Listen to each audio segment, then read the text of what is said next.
আসসালামু আলাইকুম গাইজ, কেমন আছেন আপনারা সবাই? আশা করি ভালো আছেন। আপনাদের মাঝে নিয়ে চলে এসেছি নতুন একটি ভিডিও। আজকে আমরা চলে গিয়েছিলাম নাটোর গ্রিন ভ্যালি পার্কে। আজকে সারাদিন যা যা করলাম তাই নিয়ে থাকছে ভিডিওটি।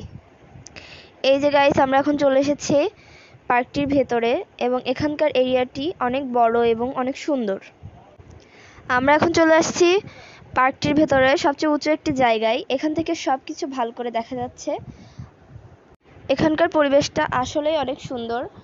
আপনারা যারা প্রাকৃতিক পরিবেশ পছন্দ করেন তারা এখানে অবশ্যই ঘুরতে আসবেন এবং এখানকার পিকনিক স্পটের জন্য এই জায়গাটি অনেক ভালো। কিন্তু গাইস, এখানে অনেক গরম, অনেক বেশি গরম এবং এখানে নেটওয়ার্ক প্রবলেম প্রচুর পরিমাণে। আমরা এখন পার্কটির ভিতরে যে জায়গায় আছি এই জায়গাটির নাম হচ্ছে ফ্লাওয়ার ভ্যালি। এই কৃত্রিম ঝর্ণাটি অপূর্ব সুন্দর। ভিডিওতে অতটা বোঝা যাচ্ছে না, বাস্তবে এটি অনেক বেশি সুন্দর। আমরা এখন চলে যাচ্ছি রোলার কোস্টারে ওঠার জন্য। রোলার কোস্টারে ওঠার পরে অনেক দ্রুত চলছিল, যার কারণে ভিডিওটি শেষ পর্যন্ত আর করা হয়নি।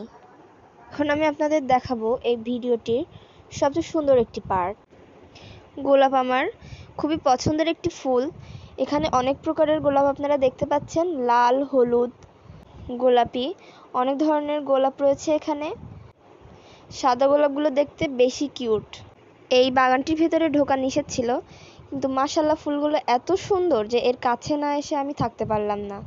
আপনারা দেখে নিশ্চয়ই বুঝতে পারছেন যে এত সুন্দর ফুলগুলো। আমার মতো তোমাদেরও কি ফুল অনেক পছন্দের? গাইস, এরপরে যে সাদা কালারের ফুলটা দেখতে পাচ্ছ, এই ফুলের নামটা আমার জানা নেই। তোমরা কেউ জেনে থাকলে আমাকে জানিও প্লিজ। পার্ক থেকে বের হওয়ার পরে এটি আমার অনেক পছন্দ হলো, তাই এটি নিয়ে নিলাম। এই যে এখন আমরা চলে যাচ্ছি বাড়ির উদ্দেশ্যে। বাসায় যাওয়ার পথে রাত্রেবেলা এই পারমাণবিক বিদ্যুৎ কেন্দ্রটি দেখতে অনেক সুন্দর লাগছিল, তাই ভিডিওটি করে রেখেছিলাম। আজকের জন্য এই পর্যন্তই গাইস। ভিডিওটি তোমাদের কাছে কেমন লেগেছে কমেন্ট করে অবশ্যই জানিও। আজকের মতো আল্লাহ হাফেজ, সবাই ভালো